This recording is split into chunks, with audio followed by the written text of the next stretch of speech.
or does the dream control you?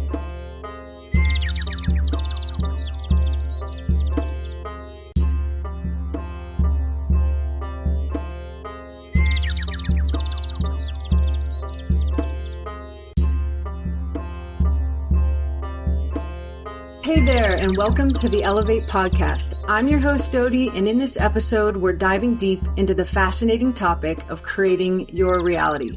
And if you're interested in natural remedies, detox strategies, and high vibe recipes, visit dodeesattva.com. I will put a link to in the description box. Today, we have the incredible honor of speaking with Truth Calkins, who will distill his wisdom on creating your reality. Truth is the founder of the legendary Erewhon Tonic Bar and a true maverick and master of the healing and longevity arts.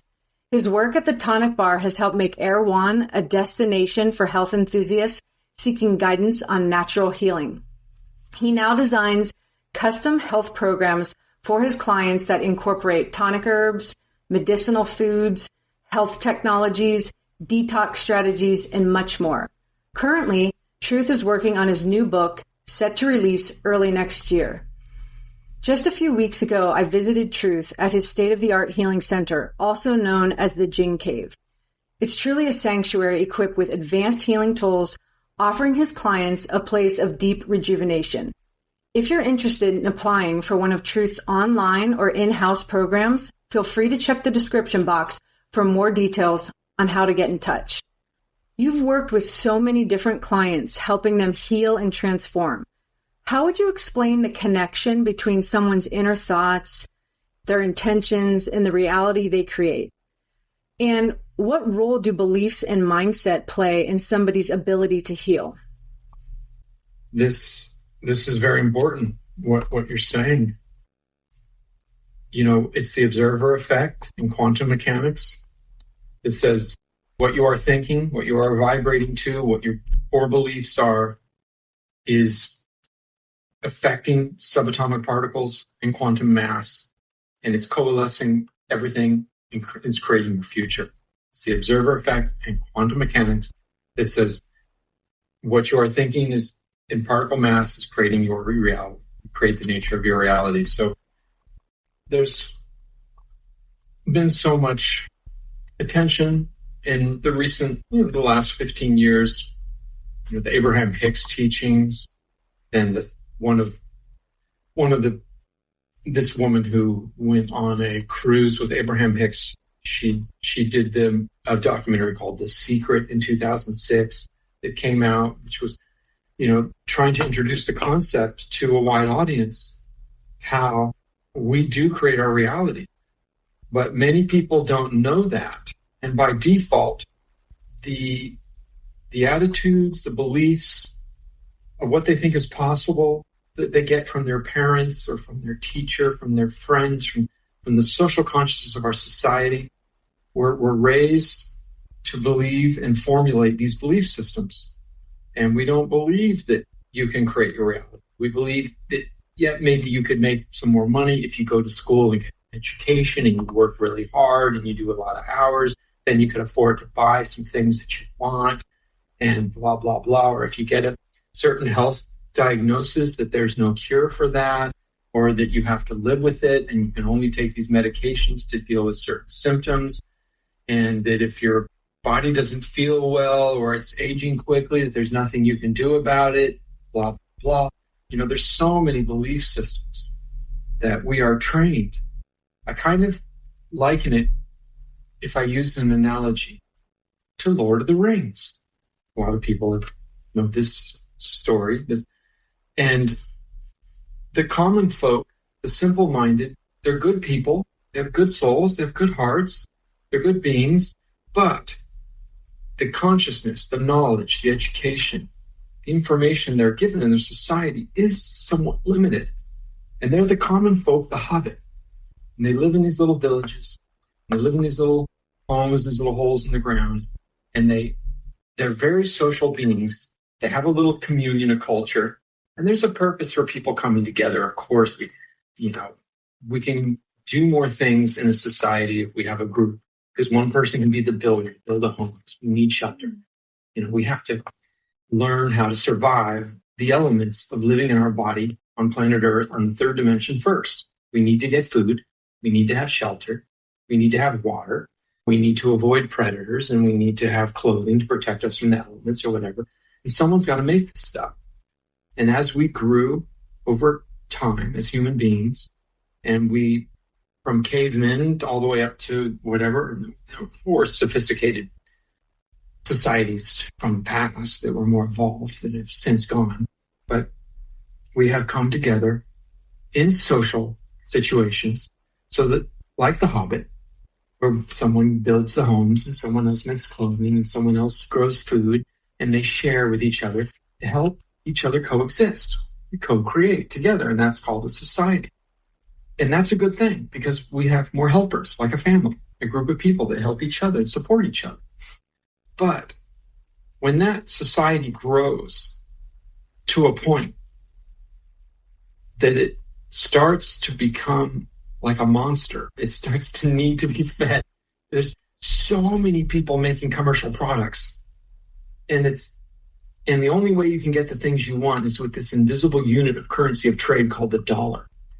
And the only way you can get this dollar is if you sell something, or you earn something, or you do this job, you clock these hours, and it becomes such a system, like a factory that you're stuck in, that it takes away, it overwhelms and preoccupies every aspect of your awareness and your energy and your life, your entire life. Mm-hmm.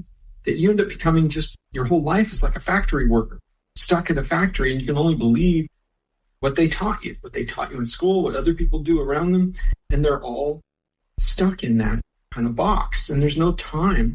At least the hobbits lived in an older period. They have some nature around them. They all had some downtime. If someone wanted to go for a walk and think for themselves or find an old unique book, they could kind of do so.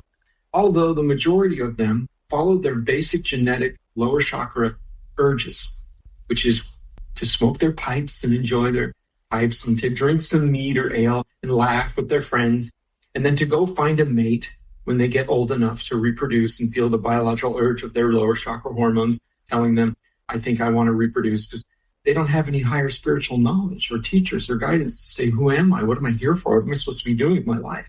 I don't know. I live in a little village. We're simple folk. This is what we do. We smoke pipes, we drink beer, and then we mate. And then we raise a family in our little hovel. We get old, and then our kids do the same thing. And that's the meaning of life, you know? And we make jokes in modern societies today. The only guarantees are death and taxes, you know? And then you just do the best you can. You go to school, and you get a degree, you get a job, you start making some money, then you get married, you have a family, and you pump out some kids, and you raise them. And a lot of other things that are other people and other corporations and governments and oligarchs and globalists, or whatever you want to call them, a lot of other creators are sort of pulling the strings as to what knowledge you have access to, what you believe is possible, to how you were raised, to how your parents were programmed and they raised, so they had a limited certain level of knowledge. And there's only so much freedom within that system. And it's very easy with a lack of knowledge to be brought up in a box of what you think is possible in life, because you live in this factory. It's very easy to be a victim and to be stuck in a dogma. And so when something, and at first, in the beginning, it's okay, because we're so pure when we're young that we don't judge anything. We're pure love. New arrivals from source energy, we're pure consciousness. And we just want to be a kid, run around, play with our friends, and do anything. We don't judge anything. We just love unconditionally. We're so pure. So we have the mama effect. When an animal is born, the first thing it sees should be its mother. It bonds to neurologically very strong and deep right away. And it unconditionally will love that mother. It'll embrace it. It doesn't matter if the mother's a homicidal axe maniac, or crazy person. The baby does not have the ability to discriminate or discern. It unconditionally will love the first thing it sees. And it will want to be loved by its mother and accepted and do well by its mother. So our mama in society is the status quo of the matrix social consciousness. What's cool, what's hip, what clothes should I wear, what drugs should I be doing, what friends should I have, what kind of job should I have, what kind of car should I have, what social media profile should I have? How many likes should I have? Blah, blah, blah. It's all this stuff that's been put upon us that we want to be accepted and loved by the Matrix. And we see it as so real. When you grow up as a kid and you watch MTV, or you look at magazines at the newsstand, and you watch television, you see all this stuff that's going on in society, in the world, and you look at musicians, you look at actors, you watch movies, you look at toys, you look at all the commercial things that offer, all the things you can buy with money that you want, materialism. It's a lot of toys. It's a lot of stuff. It can keep you really busy playing with toys. But kids are not supposed to play with toys forever. It's just play. Mm-hmm. They outgrow it and they move on and become adults. But in our society, the toys never end. And that's why Renta says that most adults are grown-up children with a drug addict brain. Okay. It keeps them suppressed because they're so busy in the factory with all the toys as a kid. And it's fun in the beginning to do that stuff when you're young and pure. And you have health and you haven't beat yourself up, you haven't hurt yourself or harmed yourself, made mistakes. But when you get a little older and you're still doing that stuff, it doesn't have the same meaning anymore. It starts to, but you don't know anything else, so you do it. You're recycling your past. And then you're stuck in a limited victimhood. And then when something really bad happens to you that you want to create a different reality, like I got a diagnosis for cancer, or I want to change my life in some really big way quickly. You don't have the belief systems or the knowledge or the tools to know how to do that. If you fall back on the training that's been given to you from the factory, the programming, you're going to believe, well, I can't cure this cancer. I got to hand my body over like to the butchers and just do the chemo and radiation and kill me. And there's nothing you can do. You're not spiritually prepared to transition out of your body either. So people get really emotional. They get really sad. They go through regret. They go through a lot of emotional stages when they're faced with the end of their life, because they're so unprepared spiritually to go back to the void, to the ethers whence they come, to back to source, to go back to God. Because they've done nothing spiritual. Not everybody, there's a few people, but generally in our culture, because we spend our lives doing things that are not spiritually fulfilling, just chasing mundane entertainment that's pointless and meaningless, but it just fills our time and maintain being consumers, in the factory. So like in Lord of the Rings, the Hobbit, simple folk, smoke their pipes, they drink their beer, they have their little families, and they don't venture outside that, and they don't believe things. But a wizard like Gandalf is very different. He sacrifices common life and doesn't have a family, doesn't drink a lot of beer and smoke a lot of pipes necessarily, doesn't live for that anyway. And he devotes a lot of his time for many, many years to learning lofty, higher knowledge about the workings of metallurgy and science and chemistry and biology and the universe and spirituality and the mind and thoughts and everything that has to be taught in a much higher education to become a wizard. And why does he work so hard to learn all that stuff? Because he feels the calling. He knows the truth that I have to evolve and become the highest, evolve the best human being I can to bring a little bit of heaven here on earth, to embody God, because I'm made in the likeness of God, and then use that knowledge, that consciousness, that power, that gift to bring it to the common people. The wizard spends all that time to work and learn all that stuff to then go out and benefit the world, to benefit mankind, to liberate the ignorant, to liberate the people in victimhood, the people that are suffering through darkness, through lack of information. Light is information, knowledge. Knowledge based on truth, if applied to your intention, leads to freedom, not victimhood. Lack of knowledge is darkness, leads to victimhood, and you don't believe anything's possible. The truth is, if you go all the way on the spiritual teachers, the spiritual knowledge, every single channel I've ever read, every source, says anything in the realm of thought that you can grab hold of the idea, the concept, and lock onto that concept with total focus with your brain, this quantum computer sitting between your shoulders, the most powerful technology in the world is right between your ears. Anything you can focus on that you can imagine and hold the ideal of that thought and keep it in focus in your brain, this universe, this world that you're in, has the wherewithal to create it and coalesce it to physical mass to make it reality, to make it your truth. There's nothing you can't be, do, or have, or create. And that's a saying used a lot by Abraham Hicks. There's nothing you cannot be, do, or have. And that could sound egoic. That could sound very materialistic to say it to someone who's simple, but we're talking about a very deep fundamental truth that has to go back. You have to go back to ancient mystery schools to be given information or to be taught that. You're not going to be told that in our regular school system, in our regular factory, in our regular societies that is controlled in today's modern times. You have to go to the Kabbalah school or an ancient mystery school or to learn stuff like that. I think it's changing slowly. There are more people that are getting aware, and every teacher is putting a dent in that, from the Abraham Hicks teachings to The Secret to Law of Attraction to more focus on quantum physics, quantum science, but more focus on spirituality, as certain people are getting tired with the same old factory system because it's boring and it's limited. Now, of course, they try and market everything. So spirituality also tries to become trendy, and they start selling, cheap Buddhas at Costco because it just looks trendy to say, being spiritual becomes a fashion. And all I got to do is wear these clothes and get a little Buddha in my house and play some spiritual music sometimes and act like I'm spiritual because you think that will get you more friends. You think that will make people listen to you. You think that will make you happy. You think that that'll make you closer to God. You don't really know. You have to try and not let that happen. You have to try and get time alone in nature to answer the deeper questions of life. Who am I? Why am I here?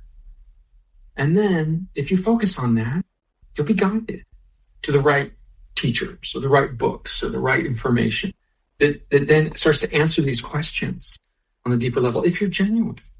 Okay? So don't do it to seek approval from other people because you think it's hip, cool, or trendy. Do it to start to know the truth about yourself. Dr. Joe Dispenza has a very good video on YouTube that's 30 minutes long that I found the other night. And it's titled something about living alone is better than being in relationships. Because he found that when he scans everybody's brain and he looks at their brainwave patterns and their connections, that people who think they need to be in a relationship constantly, and they're taught to need outside validation from other people constantly as their main purpose. And there's a little bit of dopamine every single time someone recognizes you, talks to you, and validates your existence from an external source. And if you repeat it over and over again, codependency starts to form. You become addicted to that person, and you get a little dopamine hit when that person validates you, or you get an email or another like on your social media platform. But that dopamine is short-lived, fades away really quickly. And then you feel down again, you feel empty, you feel lost, you feel spiritually void. So the only thing you can think of is to go get some more dopamine to make me feel better. So then I need more validity, I need more likes, I need more hits, I need more friends, I need more relationships. And if I'm not in a relationship, then I better get on Match.com and find one, and then gossip about it to my friends and fill my life with all these little dopamine hits of little bits of addiction here, there, here, there, here, there, here, there. And we're trained to do that because it keeps us controlled. It makes us good consumers. It's good for those in power to make money. And it stops us from getting enlightened too fast and rocking the boat, because human beings can do that if they. So Joe Dispenza, who was a teacher for Ramtha School of Enlightenment, and he saw how these spiritual disciplines taught by an ancient mystery school teacher from an ascended master, if they could get regular people to unplug from the matrix, from society, get them alone and quiet, calm down, and then give them disciplines, techniques, structured meditations that anyone can follow if they just follow the instructions. That as the days go by in a 1-week retreat, and they're scanning their brain every day, they can see that their dopamine need for outside validation is going away. They're pruning those connections. And they're making new connections because the brain's neuroplastic. They're making new connections to be centered, to be fulfilled inside, to be connected to source, to have less stress, less anxiety, to be more complete, more whole, more loving, more compassionate.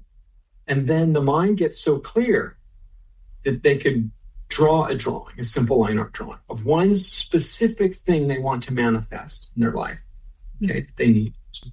And then when the mind gets really clear after a week of this meditation technique, they can stare at that drawing for 1 hour straight with no thought and single-minded pointed quantum holographic focus. And they go into subconscious and they lose track of time. When the timer goes off that you set for an hour, it's like, whoa, where was I? It felt like 10 minutes. Who am I? Because I was in the subconscious. When you go into the subconscious, a couple different things happen. The cells stop aging because there's no time. Because you go to a place of no time.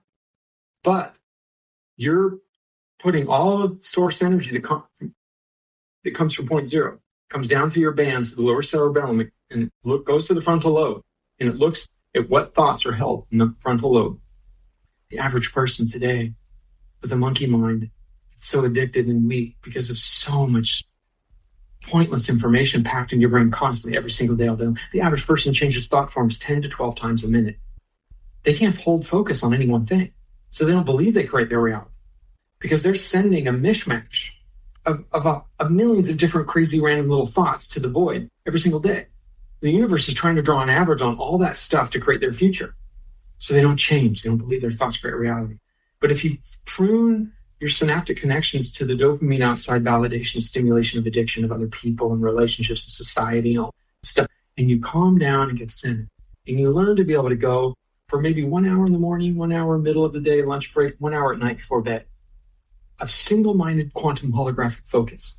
The first time someone with a weak brain who watches TV, who watches social media, blah, blah, blah, when they try to sit for an hour and stare at a symbol that they drew with no thought, stare and don't think, it is so hard. Within seconds, the monkey mind starts to cry and go, oh, this is hard. I don't want to do it. Can't I just daydream, let my mind wander and think about other things while I stare and do the meditation? No, it'll go to a different part of the brain. It won't work. You have to surrender that part of the mind. You have to die, metaphorically, and empty yourself and go to the void, become one with God, go to the subconscious and give up your ego, your personality self just for 1 hour. You're not going to die. It's just an hour. But when you do, the brain changes. It makes new connections. And then instead of these random thoughts 10 to 12 times a second, just mishmash garbage you're sending to the void, telling it to create that for your future. Instead of that, you're sending a pure signal on a little drawing that represents something you want to manifest. The universe doesn't judge. Maybe it's a new house. Maybe it's a new car. Maybe it's, I want to become God and learn to ascend. Maybe it's, I want to heal a disease. Maybe you could even change your own DNA. I want to change my hair color or my eye color. I mean, it could be anything you can think of. And you draw a simple drawing of it and you set up a meditation schedule. But people who are going to keep watching TV and need to be validated by other people, and they're constantly in relationships and socializing with everyone and gossiping, and they're eating more sugar and putting more junk food in their brain, God forbid any kind of drugs, they're only using 2%, 5% of their brain. A healthy, normal, average person who doesn't do drugs, doesn't do sugar, has no brain damage, they're going to use 10 to 20% of their brain. They're going to be able to process 2,000 bits of information per second. An ascended master, before they ascend, is a six-dimensional being like Yeshua ben Yosef, like Jesus was, is processing over up to like 400 billion bits of information per second. That being is 100% psychic of every single human being on planet Earth at once. Okay, that person could look at the blind person, if they're standing close enough so their auras overlap, and could see the person as whole. Just stare at them and focus, just like the drawing. The focus of the person is 100% whole. I don't see blindness. I don't see sickness. I don't see disease. I see a perfectly whole person. The thought power of Jesus seeing that is so strong. The electromagnetic signal coming off his brain, it shoots out through his aura. And because his aura is overlapping the blind person's aura, it jumps onto the blind person's aura. And that magnetic frequency shoots right into the brain, that blind person, boom, creates a protein flush. And it stimulates neurogenesis, and the optic nerve grows right back on the spot, and the blind person can see. That's healing through consciousness. You're doing the same thing slowly, an average human being. If you can just draw a drawing, very simple line art symbol, black and white, very simple, that represents a specific concept of something you want to create or manifest. And then you set up a clock schedule where I'm going to go 1 hour straight and stare at this. The average person that starts that it's going to be very hard the first few days because their mind is filled with garbage and it's weak and they let it wander constantly. They don't know how to focus and they're addicted to outside validation, stimuli constantly. That's why Joe Dispenza made that statement, because he's seen in the school. The people who calm down and start to do the meditations regularly and prune their connections to needing all this external validation from society and people and relationships and entertainment and email and social media and blah, blah, blah, endless addiction. But the people that cut that stuff out and settle down and calm their minds, it's hard the first few days, but the brain is elastic. It's just like going to the gym. If you've never worked out, it's hard to lift the weights at first. If you do a little bit at a time, it gets easier and easier, and you build muscles, you grow, you get stronger. It's the same thing with the brain, with consciousness, the ability to focus and prune your addicted connections and now start to wire your future, what you can create. You're a god. There's nothing you can't create with this quantum computer. And now you start using more of your brain, and it's balanced and coherent, and you don't need outside stimuli. You're whole, you're complete in your heart and yourself. Self-love is strong because you feel the God within. God is within you. All the spiritual source, all the answers, everything you want is inside you, not outside. Any of that stuff, that's all an illusion. That's all pipe dream, like the hobbits, okay, that don't get to know the truth. Yet they're gods too. They just don't, no one taught them how to use their brains and how to use their consciousness, okay? Any questions for me to comment? What I'm hearing is we need to really just nourish the soil of our inner landscape with intentional practices and expand our consciousness with things outside the factory, our regular societies, and to learn more about the true self, create the new circuits in the brain so that they have a strong pathway to manifest from. So I think we can lead into the next question on tonic herbs and reality shaping, because you've been a pioneer in tonic herbs. How do these herbs help people not only with physical health, but also with shifting their mental and energetic state to create a better reality? And are there specific tonic herbs that you feel can enhance one's capacity for self-awareness or conscious reality creation? You know, how do they work on both the body and the mind? Very good question. The Taoists were very connected to nature, and their time alone in nature and meditation, Qigong, they learned to tap in to very subtle things in the body. They learned to feel and find the meridian system, these energy pathways in the body that now acupuncture is based on. They learned to find these little bubbling wells, these energy points of the end and beginning of the meridian that we call acupoints, that is used in acupuncture. And acupuncture is real, and it's proven. They also experimented with substances. They were very in touch with their bodies. This goes back like 4,000 years ago. Again, wizards of nature in China. Okay. And they found certain substances. They found thousands of medicinal substances, which if you overuse them, they're harmful. But if you have an imbalance, if you're sick, it could be used like a drug, like a medicine for a short period of time, and it can bring relief. And those are the medicinal herbs, what are called the inferior herbs, because they're used to treat disease after you get disease. And those are herbs that are used, that you learn when you become an acupuncturist and go to acupuncture college in America, and you want to become a doctor of Chinese medicine, become licensed, and then you can set up an office and you can needle people and then give them herbs. Those are herbs to treat symptoms for average people that just want to take away the symptom. Those are herbs more for the hobbit folk, the common folk. You know, the common person, maybe all that matters to that man is that he just can be able to keep working hard and make his daily bread, get his paycheck to feed his children and take care of his wife. And right now in his life, that's the most important thing to him. But he pulls a muscle and gets back pain so severe that he might not be able to keep his job. So he goes to the herbal doctor. He just wants his back fixed so he can keep working. He doesn't care about building his Jing Qi Shen or transformation into a higher level of existence or greater longevity and adaptability and building inner power through treasure. He doesn't care about that. Just wants his back pain to go away so he can keep going to work and feed his children. Nothing wrong with that. But that's where he's at. He's more like a hobbit. So the acupuncturist, the Chinese medical doctor, is set up to do that, to treat the average symptoms of the common people. Because let's face it, that's where most people in our societies are at, because we're living in big villages like the hobbits. So, but the Taoists were different. They learned those herbs, they passed it on so that there could be a form of medicine formed, traditional Chinese medicine, to help common folk with common little problems. But the Taoists themselves, for them, they didn't need those things. They were interested in a deeper art form. And this goes back before the Chinese Renaissance, of the oldest form of prenatal school, the gate of life school of Taoist tonic herbalism. Not regular TCM, traditional Chinese medicine, that acupuncturists do. The old school of Taoist tonic herbalism, they looked for substances that they could take from nature that were not medicines. They were not used to treat a symptom or disease, but they could go deep to the fundamental energies of the life force of the human body and the biofield and the mind and the spirit. And they could nourish it so profoundly that they could increase the lifespan of the human organism, to have more time to learn to get closer to God, to grow spiritually. They could enhance the mind to get better at meditation and practice. They could enhance the defensive chi, the immune system, to protect us from the elements. Because if you get sick or you can't handle the cold and you're meditating, you're not going to be able to live as long. Then you're not going to go as far in your meditation practice, your spiritual practice, to become enlightened or self-realized.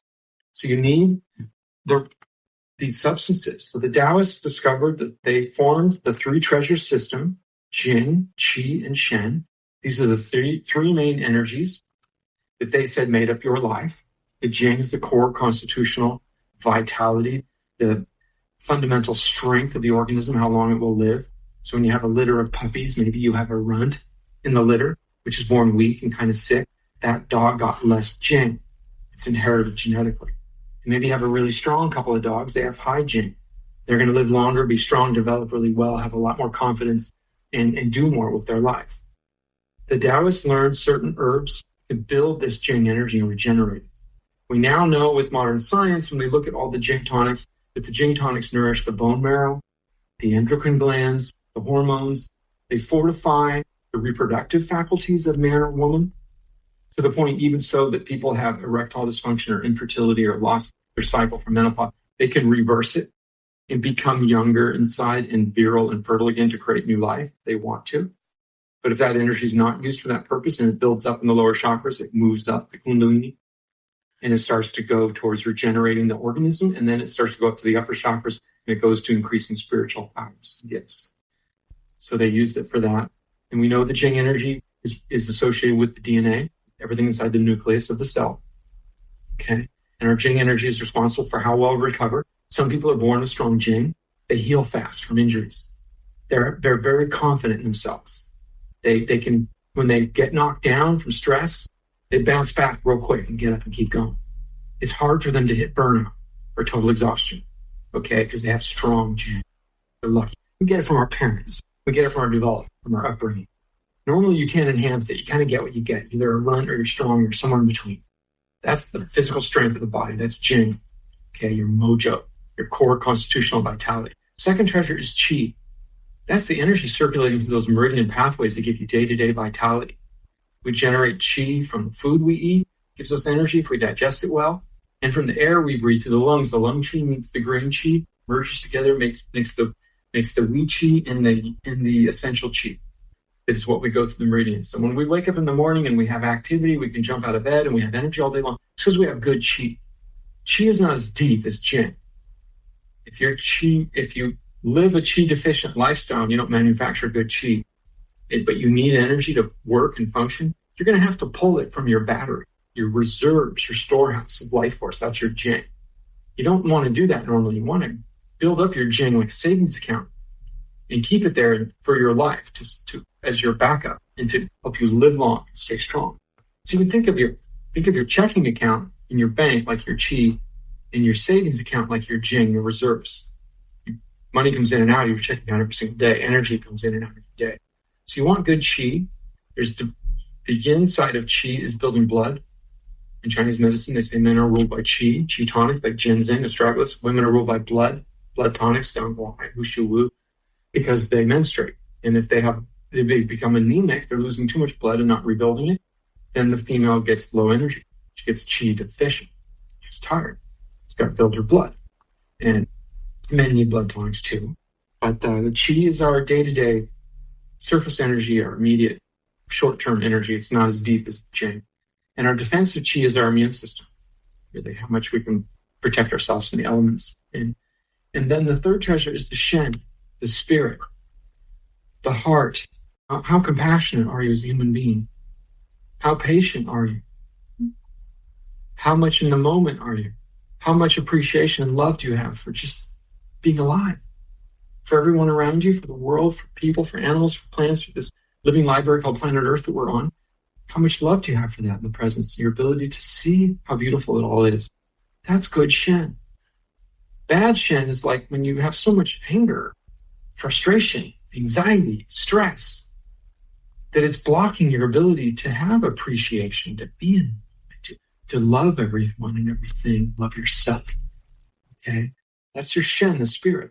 So the Taoists, over thousands of years, they found plant and animal substances, foods, we can put in our body that are very unique. They're different than other foods that we normally eat that just have macro ingredients that give us calories or vitamins and minerals. These are foods that nourish energetically the jing or the chi or the shen. And they're called tonic herbs, and there's only like 10 to 25 tonic herbs. Maybe only 10 super tonic herbs that are 5-star herbs that the Taoists considered and revered the greatest longevity health substances from nature on planet Earth. And there are lots of herbal systems around the world, and they're all interesting and have something to give. But the Taoist three treasure system, I think, is the most unique. It's also pretty simple and easy to learn. If you read the first 3 chapters of Ron T. Garden's book called The Ancient Wisdom of the Tonic Herbs, you'll understand the life transformative power of regularly taking tonic herbs that nourish your 3 treasures.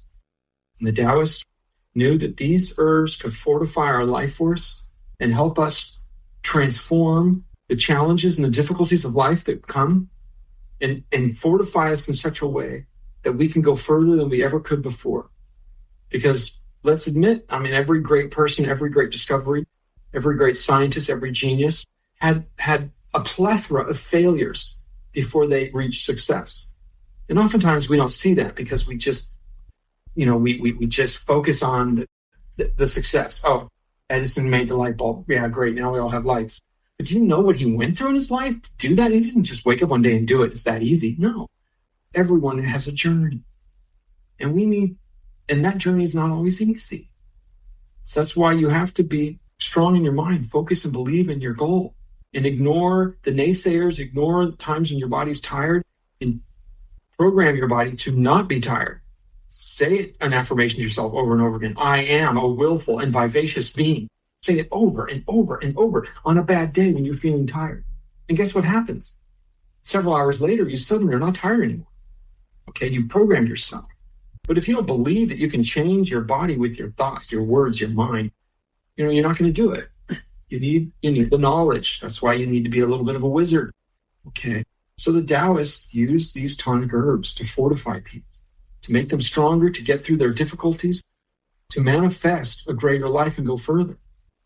So there was a yoga studio in Los Angeles in the mid-2000s, famous yoga teacher taught by Yogi Bhajan. Her name was Gurmukh, okay?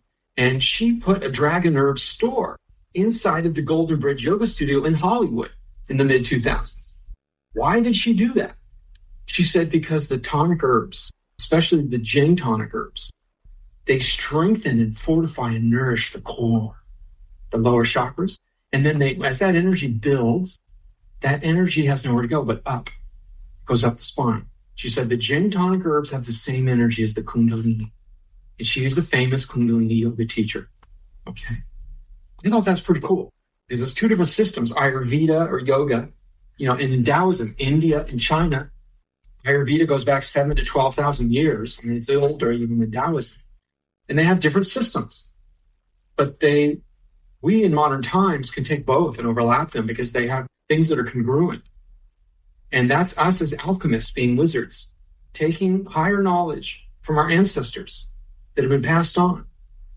And that's the benefit of some of the modern times of our society, that we have the internet and we have publishing books from other parts of the world in translation from different languages. And we get on an airplane and go to another country and learn ancient knowledge from another society that we may have never learned.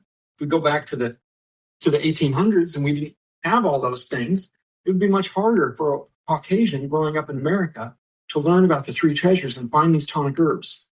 Because I've seen the tonic herbs transform people's lives. People that didn't have the courage to start a new business, or people who couldn't have a baby and wanted to have a family, or someone who didn't know why they have chronic fatigue and they're burnt out and exhausted, like I was. They can find this Taoist system that's so simple, so beautiful, of these three energies. And then to the Taoists, each tonic herb, to be a tonic herb, it had to nourish one, if not more, of the three treasures. To be a tonic, it means it had to have cumulative, positive, building health benefits. A Western herb, the more you take it, like echinacea, the less it works. You lose response to it. Okay? You have to do it only when you're sick to get a response. A tonic herb is the exact opposite. Like Hushu Wu, you take it every day for life. The longer you take it, it builds your jing, your inner life force. And it starts to make your adrenals stronger, your kidneys stronger, you take more stress, your hair and fingernails grow thicker, faster. I've seen so many people in their mid-30s that get their first gray hairs. When they start taking Hushu Wu, gray hair just grows back to its original color. Okay, it's reversing the aging process from the inside. But they feel this calm inner strength put back. Instead of exhaustion and stress, and it's hard for me to fulfill all my obligations in my life and fulfill my duty as a parent, as an employee, or whatever you're doing in your life. I'm stressed, I'm tired, I'm run down. Now life is the chore. I'm not enjoying it as much. If you utilize the tonic herbs and look at them and say, what do I need? Do I need Jing? Do I need Qi? Do I need Shen? Do I need all three? Do I need more Yin Jing? Do I need a locking herb? When you do it right and use these herbs, it's like a fifth food group on Tea Garden said. It doesn't matter what you eat. I don't care how much liver you eat or a primal diet or a carnivore diet. They can't nourish the treasures like these tonic herbs. So you diagnose yourself. You read the book, and then you find the tonic herbs that are right for you. You start to ingest them and listen to your body. Feel what they do, because you'll feel them. It's undeniable. I made these tonics all day long for 10 years at a tonic bar in Los Angeles, 300 people a day. And I'd listen to them and I'd talk to them and see, what do they need? Do they need Jing, Qi, or Shen? Are they burnt out? Are they stressed out? Do they have shaky Shen? They need defensive Qi for the immune system. Maybe they need a couple of things. And I put all the right herbs and I make a drink and find a way to make it taste good, like the Jing cappuccino, cream it, sweetener, a little stevia. And so it tastes like a Starbucks espresso, so they'll actually drink a week's worth of tonics in one elixir for $15, $20 or whatever. And I've seen them sit down, calm down, the stress go away, the stress, circulation go back to their face. They look years younger. They get into the moment.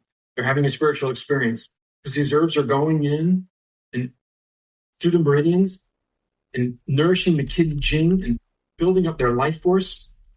You know, when you get to a point with chronic fatigue where no matter how much you try and rest and sleep to recover your energy, it doesn't come back. That's what happened to me for a few years. That's kind of scary when you're still, especially when you're still a young person, like I was at 30. And then you find this tonic herb, you learn this concept called Jing, and you realize, wow, I need Yin Jing more than Yang Jing, the feminine restorative water element, more than the fire masculine element, because there's Yin Jing herbs and Yang Jing herbs that are more androgenic and more replenishing. So when I started to make Yin Jing herbs and cook them up in a pot and drink it, I could feel the tea just go deep into my being and soak into my kidney adrenals. Put back life force that had been gone, spent. I stressed too hard. I pushed myself too hard trying to meet other people's approval, trying to be successful, make a money, be an actor, blah, blah, blah, conquer a relationship, you know. All these things I chased were kind of illusionary. But when I was young, my ego told me I have to do it because you're trying to be loved. It's the mama effect. I'm trying to do everything the Matrix wants me to do. Try so hard you burn yourself out trying. And then you finally learn a lesson saying, I got to stop. I got to take care of number one, myself. That's an act of self-love. I got to listen to my body. My body wants to stop. So I said, I'm going to live more quietly, spend more time in nature, get rid of my cell phone, quit my job for a while, spend time in nature, start to make my food by hand, health foods, go to sleep with the sun, wake up with the sun, start to learn some exercises like the 5 rites or some Qigong. And then I found the tonic herbs. And I read the concept, how you nourish Jing, Qi, and Shen. So I'm like, wow, it sounds like this is what I need. At first, I was ignorant. I just thought I needed energy. So I would look for a stimulant. Try coffee, burns you out more after a while because it's a stimulant. It doesn't replenish life force. It'll age you faster. And then when I found tonic herbs, I went for the Qi tonic for the immediate. I just want energy. I want energy. I'm tired all the time. So I took a yang Qi tonic, like Korean hot ginseng, and it stimulates you, for a bit, but then it wears off and you're more tired than before you took it because I'm already yin Jing deficient at a deeper level. And when I got that, well, whoa, these Jing tonics, this is sacred. This is the best kept secret of the restoration of your life force and the prolonging of life that has been around for thousands of years, but nobody told me about it. So I boiled my first yin Jing tonic and I drank it standing up in my kitchen. I could feel it go to the root of my being, calm me in a way like I've never felt it, nourish me, makes me mellow. You almost have to take a nap for an hour or two, and then it wears off, and you're like, oh my gosh, I've been restored. Something's been put back in me that I had lost for a few years, and no amount of sleep would bring it back. No other foods I would eat would bring it back. So I'm realizing these tonics are life force. They nourish and grow your being deep inside. It's very difficult to explain it to someone who doesn't experience it. You need to feel it. Like, drink this drink, or you need to be depleted and then make a gin tonic at sufficient dose and then feel the effect to know. So they're life transformative substances. If we can enhance our Jing, Qi, and Shen with these substances, we can then go to our lives with more vitality, more vigor to overcome the obstacles. Because the pathway towards enlightenment, towards ascension, the pathway towards becoming a billionaire, the pathway towards becoming,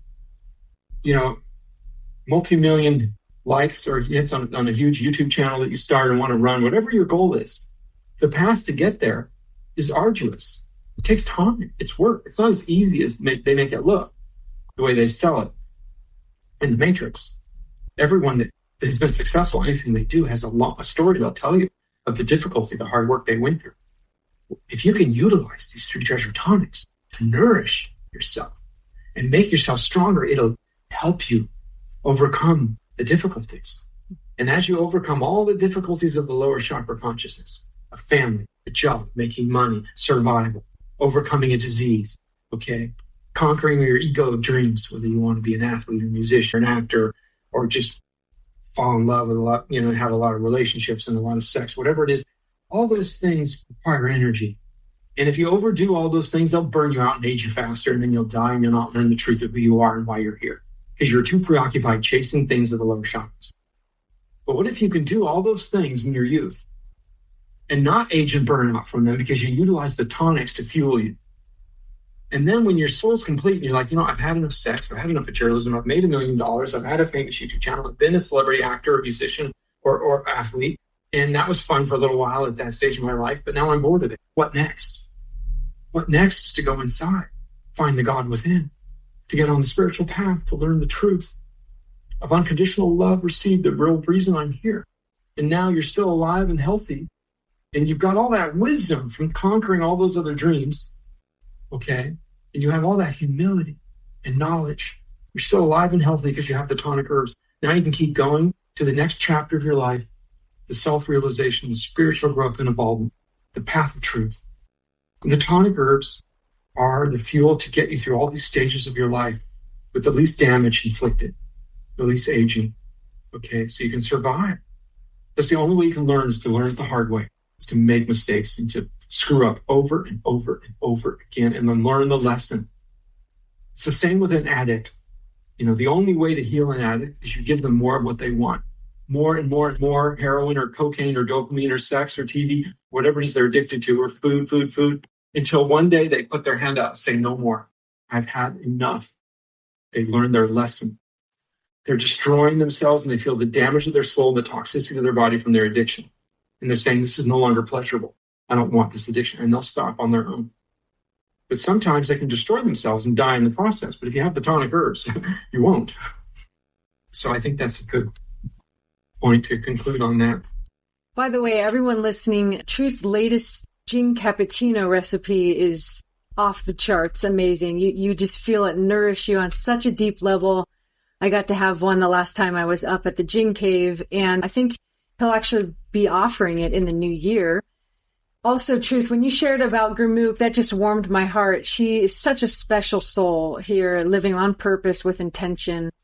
And I love how you shared about the Taoists and how connected they were with their bodies and subtle energy and the wizards of nature, and just how these Taoists utilize the tonic herbs to not only protect their bodies from sickness, assist them in self-realization, appreciation for life, and nourish the glands and reproductive system to stay or even become healthy and even younger. So those were such valuable insights.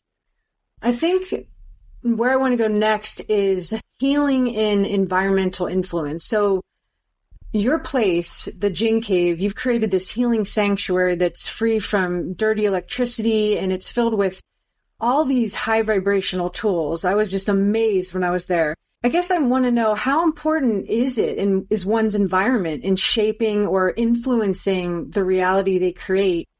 And what advice would you give to people living in environments that aren't as free of these harmful frequencies? Like, how can they protect or shift their energy to create their desired reality?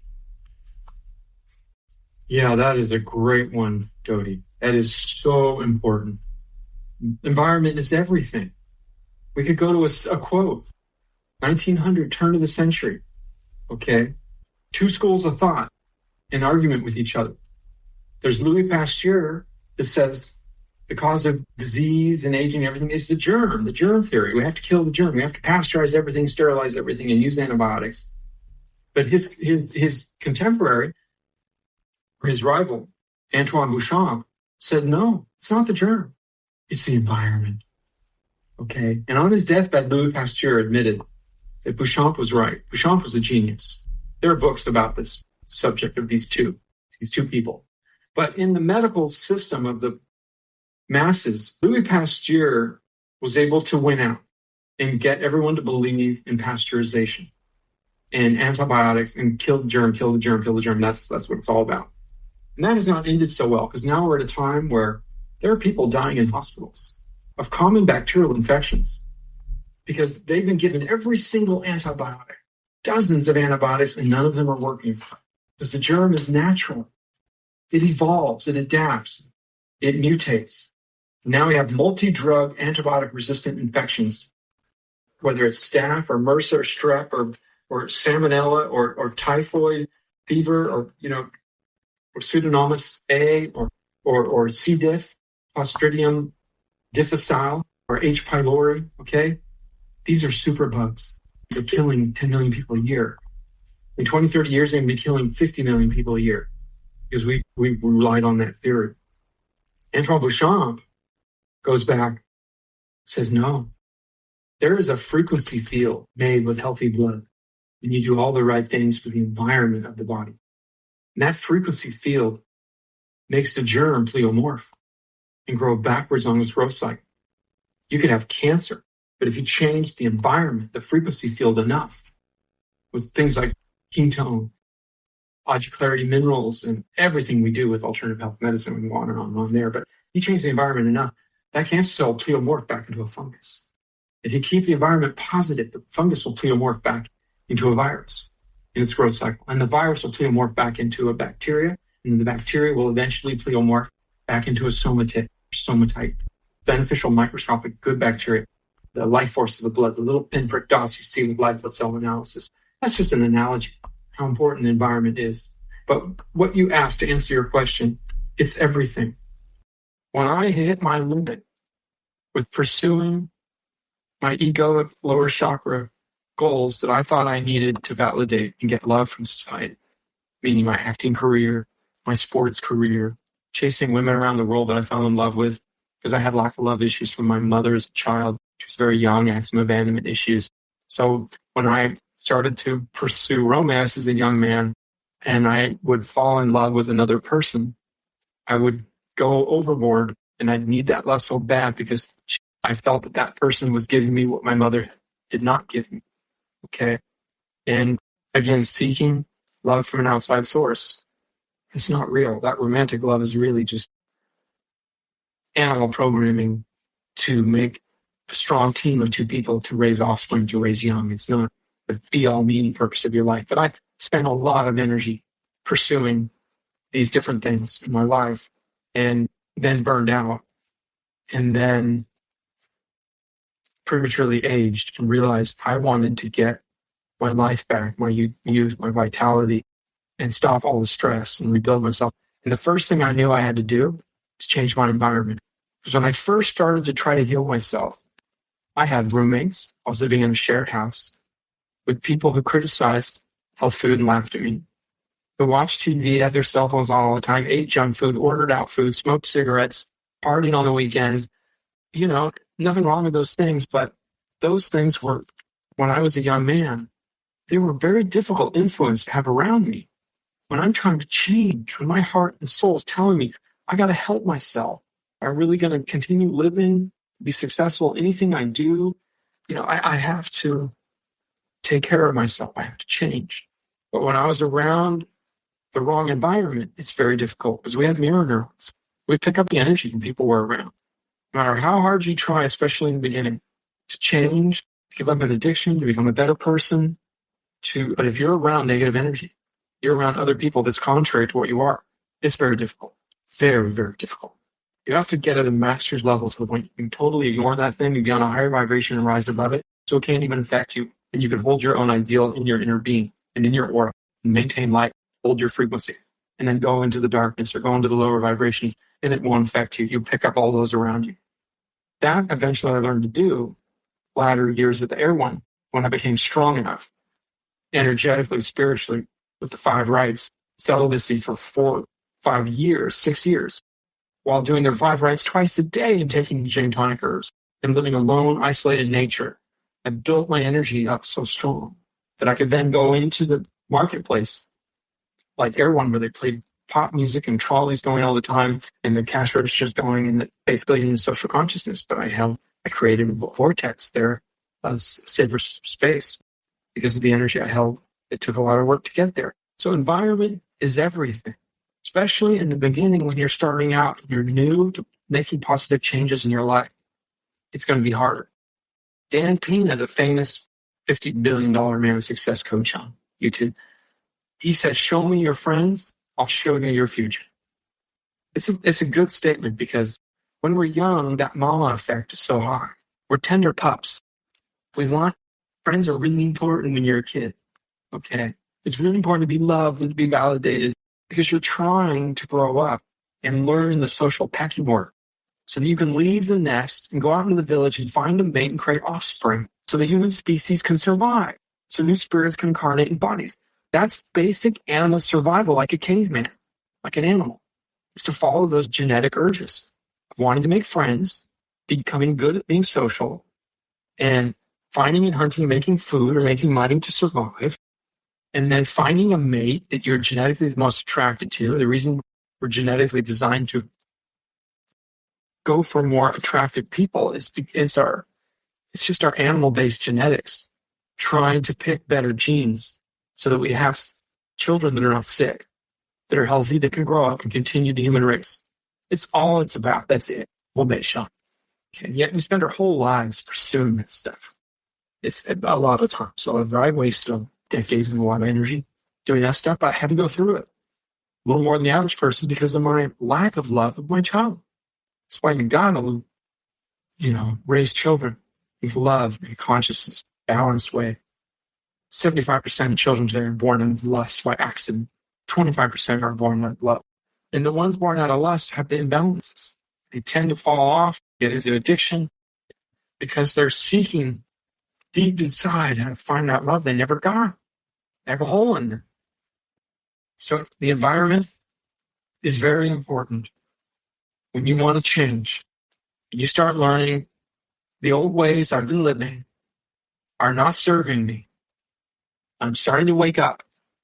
I want to make change. I want to get better. I want to start doing the right things. But at first, change is difficult. But if you research enough what's possible by making these changes, you start to get excited. But if you try to do it in your old existing environment, with your old friends and their consciousness and all the Wi-Fi and all the processed food and all the image-based consciousness and all the Botox, boob jobs and bleached hair and movies and entertainment, materialism, being all that trash, being the so-called value system, the meaning of our life that we fill our time and days with. If you're surrounded by people that are in that space and energy and you're trying to change, good luck. I mean, you're just like, there's no way. You're not going to believe it. You have to detach. You have to get clarity. You have to isolate yourself a bit so the mind can get centered and calm down. That's what that video is about on Joe Dispenza. It says it's better to live alone than be in relationships all the time because why? Neurological neuroplasticity-wise, you can rebalance, recenter your brain. And then the meditation starts to work. You can create reality. You think the meditation techniques, people going to Joe Dispenza's retreats, using meditation to cure cancer, do you think that's going to work? If you keep your mind so busy, full of crap, and addicted to Netflix and Facebook and Twitter and all your friends gossip and movies and just nonsense. Do you think you're going to be able to heal yourself with cancer from just doing one guided meditation that you download from Joe Dispenza's website? No freaking way. Good luck. You have to detach from the negative environment. Empty yourself. Get centered. Go through the withdrawal of your addiction. So when I isolated myself, I went through withdrawal. Lonelier at first. Well, first, I was excited to make the change, saying I'm going to move to a studio apartment. First time, live alone, no influence from roommates. I'm 30 years old, and I'm going to now apply a health protocol. I'm going to apply some meditation and qigong to my life. And I'm going to add these tonic herbs. And I'm going to start to do these things because I think it might help me. And I need to grow. I need to change. I need to do something different. I've already gone through chronic fatigue and bankruptcy and failed relationships and stress and burnout, exhaustion, panic attacks, depression. Trying to do the mama effect for all this crap in the matrix. It's not helping me. So at age 30, I finally kind of woke up and said, I need to change. The first thing when I tried to make changes in my old environment, it was very hard. It doesn't work. You can do it a little bit. If you really are humble and you really fight for your space, you can do it somewhat, but it's harder. If you can unplug yourself from all that stimuli and create your own living space with a sacred energy around you and all the tools that you need to support the things you're going to do in your life right now. Healing, meditation, detachment, centeredness, connection to your inner me, more time in nature, making food slow the old way, being in the moment. Turn off the cell phone, get rid of the cell phone, downgrade to a flip phone, or at least, and do everything you can, stop the external programming, the mind control. So you can start to think for yourself and ask the deep questions, who am I? Why am I here? I can't tell you how wonderful it is when you start to do that. The self-love, the appreciation for simple things. And then the depression starts going away, the panic attacks, the ADD, all the neurotic stuff that's been packed into your brain. And then you don't get clear and you sleep better. You start to appreciate life. You start to be more in the moment with just the simple things, and simple things give you so much pleasure. You're resetting the dopamine receptors. You're reversing your drug addiction to modern society that's making you sick. Yes, you're addicted. Okay, and now the neuroplasticity is coming back in the brain. You're balanced, you're getting smarter, you're getting happier, getting healthier psychology, spirit, healthier Shen. And you're controlling your environment. And so my Jin cave that you've seen, Dodee, as you last came up here, is what you see is the food has been evolving over years and decades of me controlling my environment. Put all the healing tools, this is not a house, a residence. There's no couch, there's no TV, there's no Wi-Fi router. Yes, we have Ethernet, you plug in the Ethernet cables. Everything is set up. This is a spiritual private ashram healing center. So all the tools are here around you. Come into a sacred space and immediately make sure you have reverence. Come on, holy ground. This place is about higher life existence. It's about consciousness and God and health and well-being and truth and healing and knowledge. It's not about entertainment or pleasure or junk food or laziness or sloth or watching the TV. It's not about the 7 deadly sins. Okay? It's about the 7 chakras, 7 levels of consciousness that we can move up to. How do we start to live every day with the right foods, the right exercises, the right technologies, the right atmosphere, the right elements all around, the right air quality, everything that supports life, learning, knowledge, truth, evolution, so that we can go as far as we can in this life, maybe far enough to become enlightened beings, at least far enough to end suffering and to not be victims of disease or pain, and to learn to get our minds so clear that we can settle down and focus and attract what we want real in life. And then have everything we need, have the money we need. We need money because we have to buy things for survival, food and shelters. But money's just energy. And you are an energy being. There's no limit to how much money you can make. It's just like air. Abraham Hicks says, if you think you need more air, there's no law on how much you can breathe. You just open up your lungs, you breathe deeper. The air space is there for your taking. It's the same with money. It's the same with anything. But you're so brainwashed that it's a struggle, that I have to fight, that I have to work hard, that I have to go to get this education, this degree, I got to find the right job. I have to be born in a rich family. I have to know that person. So then you go outside yourself and you try to schmooze people and you try to network and you try to sell something and you try to become famous, make friends with rich people, all this stupid stuff that you think is going to help you. You have all the power inside you to provide everything you need and then more. There's no limits to how far I can go in life. So working on myself, I'm a little bit of a crafts person. I always liked crafts, metal shop, wood shop, at schools. I like using my hands and making stuff. I tinkered and took things apart as a kid and made stuff. So when I got into health, being a handyman, I worked with my hands as an artist, I started tinkering with how to work with my environment and how to learn how to become an EMF electrician and network my house with internet cables and use the meters and measure everything. How to learn to make better air quality, how to build health technologies myself and put them in the right spot where they're most accessible and easy to use so I can flow throughout my day. Because there's only so many hours a day. If we're sleeping 8 hours a day, we have 16 hours a day. We have to only so much time to eat something. What's the best food I can eat? Only so much time to do a health technology. Let's make it accessible. Don't keep it in the closet, in the garage. Put it right there, front and center, where people can lie down comfortably in the zero gravity toppers and get in front of a right frequency machine. That you can just rest and charge up your biofield with plasma energy and use frequencies to just eradicate infectious diseases and bioweapon viruses and candida and fungus, parasites, cancer cells with the ease of laying there in front of a flashing tube that makes you calm, nourishes you. Okay, so I put the rice machines front and center in the living room as a treatment spot because it's something that everyone can do and that helps everyone. Every technology, the kitchen, the water machines, the water factory making the best water in the world, structured water that we make, charged with hydrogen gas. I drink a gallon a day of this water. Life-changing. Water is light. You know, they listen to Jack Kruse and biophysics, mitochondrial manifesto, the book. We are, the most important basic energetics are light, water, and magnetism. And then you could add cold exposure, you could add grounding. So these are just basics that he teaches to get people back into balance in nature that we've lost. Then you go to bed early, wake up early, go outside and get sun exposure with the first light of the sun and look into the sun and let it go into the optic, or let it go into the eyes and the brain to activate the melanin. Okay. Even if it's just 5 minutes. And go have a cold shower. For that dopamine boost, cold only, wake up. Okay. Increase brown fat, make more mitochondria. Then all day long when you're inside and when you sleep, be grounded.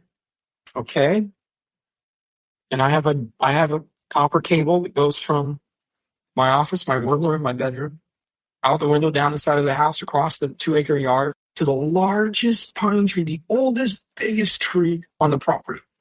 And you saw the place. There's a lot of trees here. But that tree is mammoth. How did it get so big? Because it's on a high chi point. There's a lot of energy underground right there. So there's a lot of life force. So I learned from George Slikovsky, who was a French scientist who took Tesla coils and attached them to copper antennas to shoot harmonic frequencies into human beings and plants to make them grow and remove cancer and heal. He said that when you ground, you run your grounding rod outside, yes, but you stake it to the largest, strongest, healthiest looking tree or bush. You stake the grounding rod into the earth right there at the root base of that tree or that bush or that plant, whatever it is. It's the most vital, strongest one, because you'll get more chi. There'll be a stronger ground. So these are basics. Light, and inside we use full spectrum light, chromolux light bulbs, and I use Bioptron full spectrum light with a C60 fullerene lens that'll shine on my face and in my gut for like 15, 20 minutes every morning, right before my cold shower. That's my sunlight, because there's not a lot of sunlight up here, especially in the winter. And then the chromolux light bulbs. You can take off your clothes and you can point a few chromolux full spectrum light bulbs. Get 100 watt or higher so there's no flicker rate. We don't want anything lower than 100 watts. Otherwise, the 60 hertz frequency that goes to the electricity is pulsing on and off. You can't see it. It looks like constantly, but your cells are feeling it. They're pulsing as stress. That's called the flicker rate. So when you hit 100 watts or above with an incandescent light bulb, which has no EMF, solid school light bulbs, there's no more flicker rate.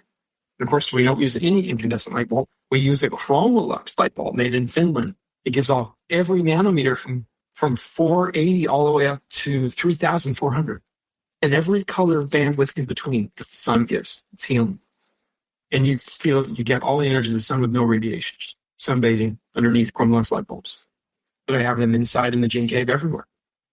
And no EMFs. And we have scalar energy, blue shield, pumping out scalar fields, which works on longitudinal waves, a different kind of energy that Tesla invented as a way to send electricity long distance without wires.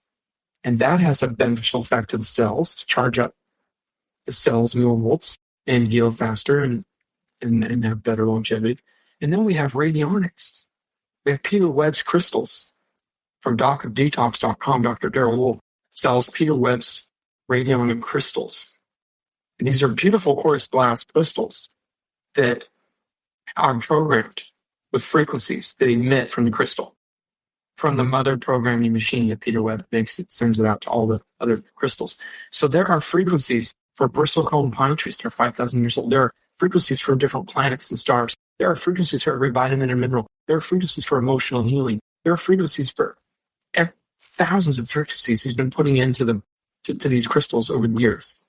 And you just put that into your space, and those frequencies go through your whole home and raise the vibration, reduce the effects of EMFs, and improve healing. The crystals are so strong, I have taken sick people, and they hold like a defender, like a big crystal, on their stomach for maybe 3 hours straight, and they feel it. You get a healing. So this is radionics. This is another type of beneficial energy. There's so many wonderful, exciting, fun, interesting things that you research that you can do to augment the energy, to take a space that doesn't have ideal energy and make it better and better and better until you create a Shangri-La. So I have Jeff Jeffries is a famous remote healer from the UK for decades. It's a great book and a website. He does remote geopathic stress clearing for like $50. Every place I've lived in since 2018, I have Jeff Jeffries clear it.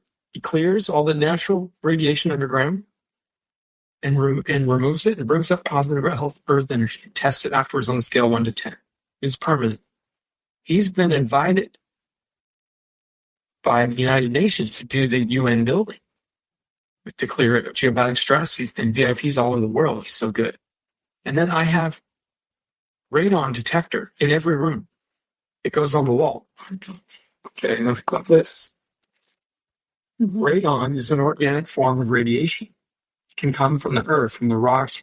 It can seep up through the foundation into the house.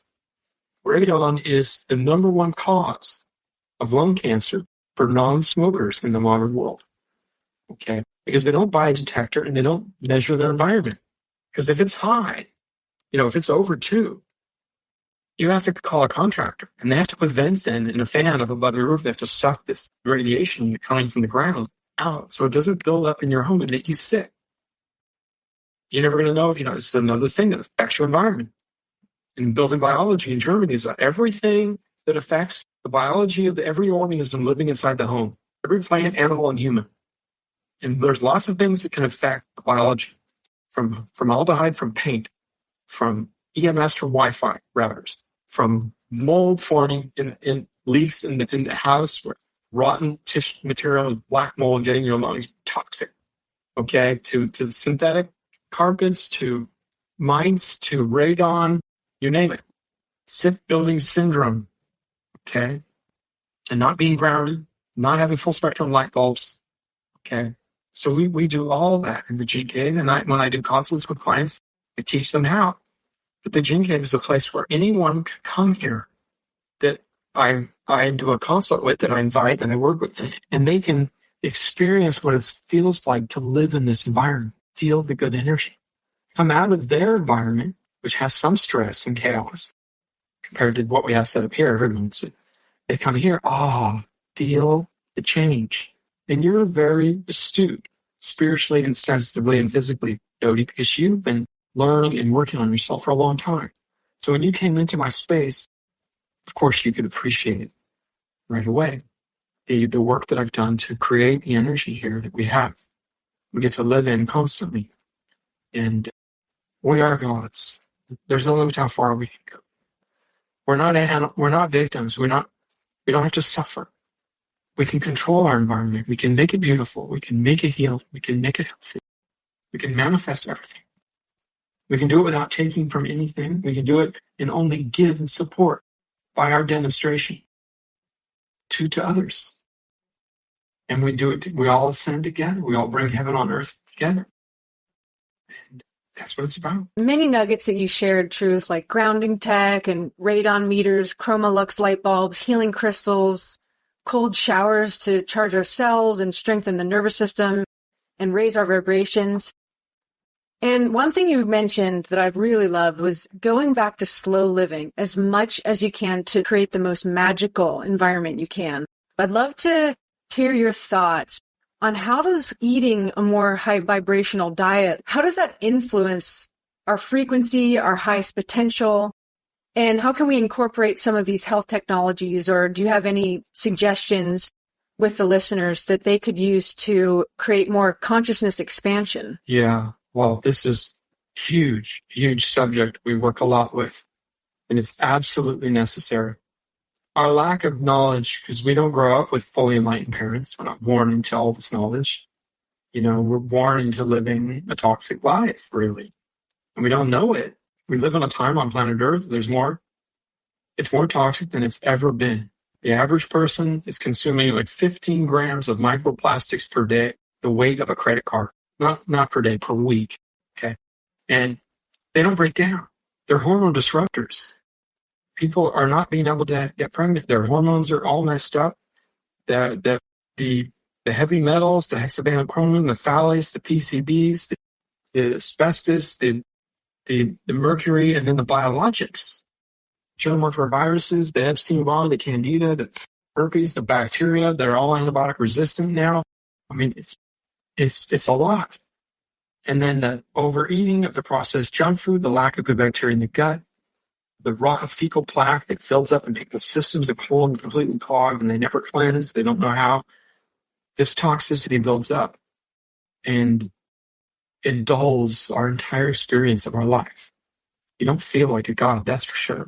You feel like a tired, heavy, discouraged, down and out, kind of negative animal. You're roughing it. It's hard going to live with your toxicity all your life and hold on to it. You need to let it go. Okay? You have to make these changes. And detoxification is the name of the game.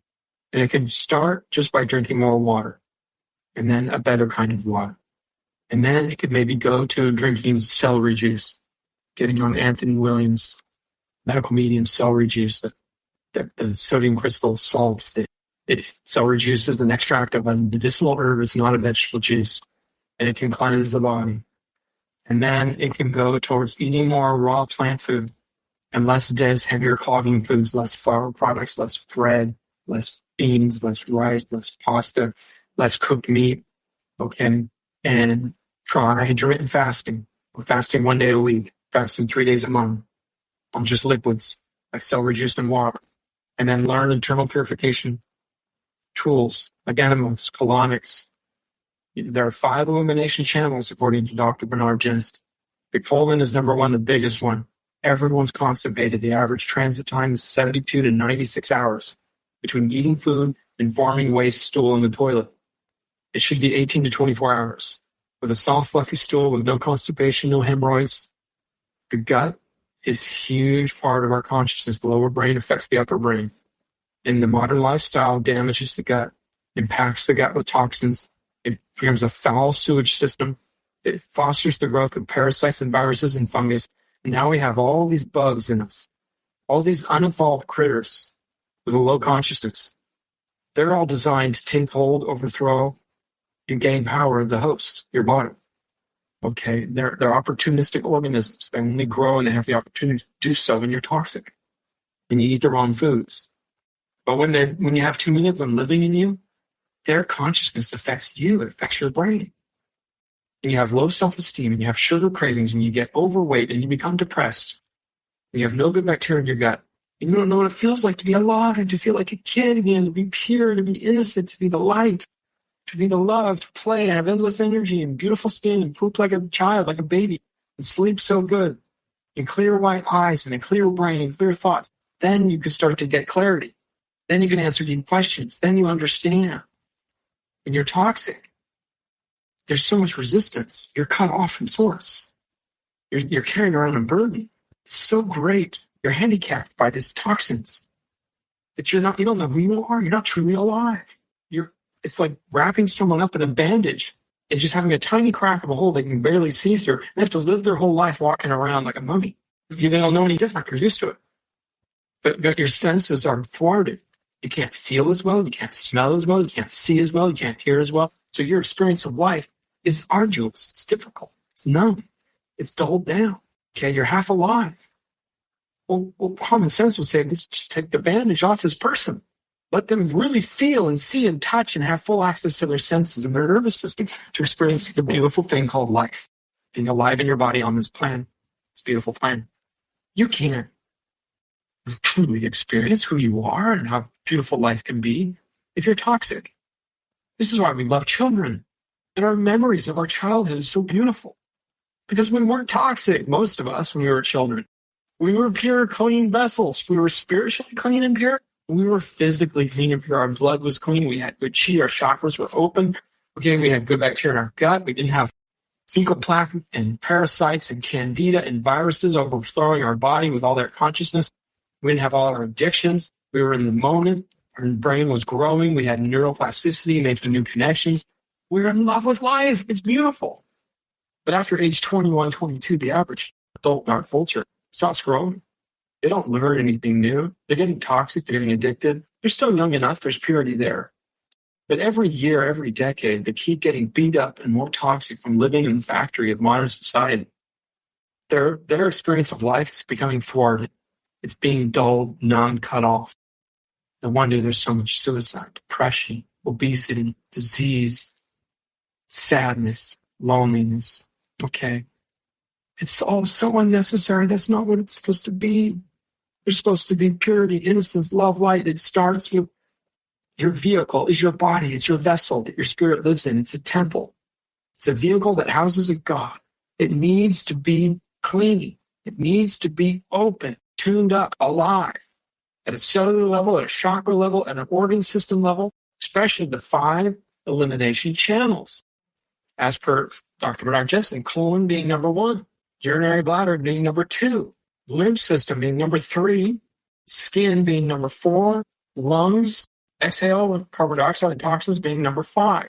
So the colon is the first one. It's the biggest. Everyone's constipated.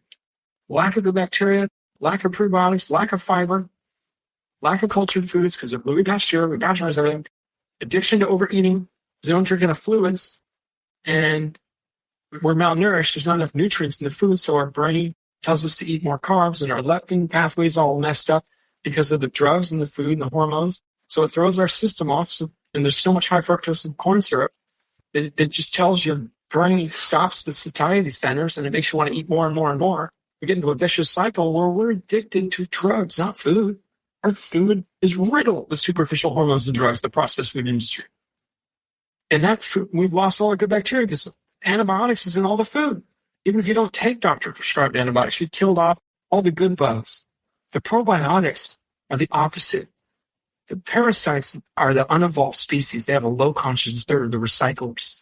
When you get sick and old and are no longer a fit member of your species, the parasites are supposed to overthrow the host, take you down and rot your body back to the earth. Your spirit can leave this body, go to the top of the third dimension, and queue up and be reborn in a new body.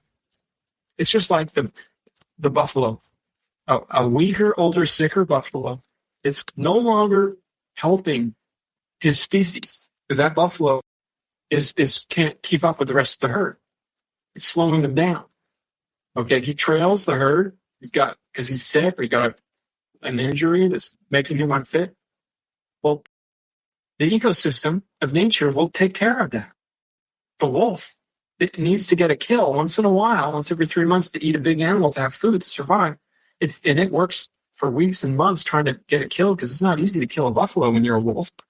It takes several wolves to get very, very hungry that are high in ketosis that become desperate enough and they find the weakest animal. That sick buffalo that's no longer good gets taken down by the wolf, killed. The human being that's lost all its good bacteria, never detoxes, eats processed food its whole life, that gets fat, sick, and nearly dead. Okay, and that's the one. The candida, the parasites are going to evolve into cancer. It's going to take over. It's going to kill you. It's natural selection. It's just a way to prune the system because you're breaking all the laws of nature every which way. You're doing the wrong things. Now, if you cleanse the colon, eat more raw plant foods, eat the sauerkrauts, the probiotic yogurts, take probiotics, take prebiotics, take postbiotics or make postbiotics, do the colonics, do the enemas, do the fasting we do here, the Ajuva kits, the Zen Cleanse kits, wow, you get that stuff out, it's a spiritual experience. Because when you put all the good bugs back in the lower brain, the God bacteria, the love bugs, they're not unevolved parasites trying to take you down. They're the opposite. They are friends with the host. They make all the good bacteria, the teeth of your digestion. They make the serotonin. They reverse depression. They make you happy. They make your skin glow. They make your digestive foods good. They make your immune system strong. They make you lose all the weight gain. And they make you happy and feel like a kid again because you've healed the gut. You've cleaned the toxicity, that foul sewage system you've been carrying around and all the bugs in there, the nasty consciousness of those bugs. And now you put all the good guys back in.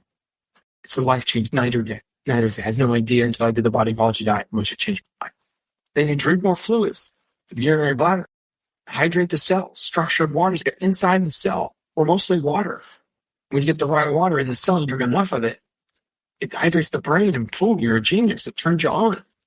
And then the inflammation goes down and the hydration, the energy, it's huge. So that's the second elimination channel. Third elimination channel, the lymph.